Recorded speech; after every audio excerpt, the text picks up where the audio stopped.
Augusti algusest algatas Tallinn koostöös Ülemiste Cityga rattateede pilootprojekti, mis kestab esialgu kuni septembri lõpuni.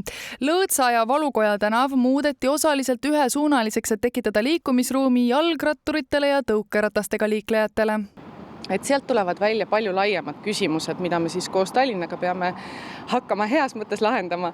Et üks on siis kogu see Tallinna rattavõrgustiku loomine, et isegi kui meil siin Ülemiste linnakus on kõik hästi, siis tegelikult on mure selles, et kesklinna ja Lasnamäe suunalt ratturid turvaliselt siia hetkel tulla ei saa. Ülemiste linnak on loonud võimaluse teha tööd ka väljas. Katustel on loodud nõupidamise võimalused ja tänavatel on joonitud rohelised jooned, et seal käimiskoosolekuid pidada.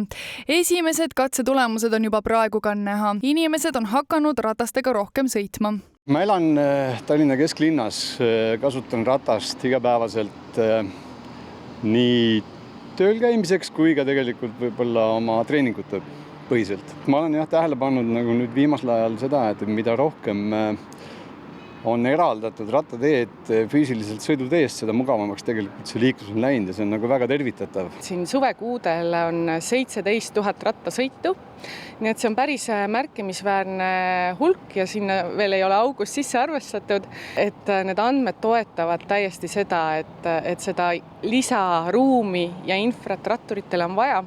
Projekt aitab ka Tallinna linnal katsetada ja mõista, kuidas linnakeskustes tehtavad liikluskorralduse muudatused aitavad luua turvalist ja inimsõbralikku keskkonda ning milliseid edasisi andme- ja kogumispõhiseid arendusi autovabaks liikumiseks Tallinnas ellu viia.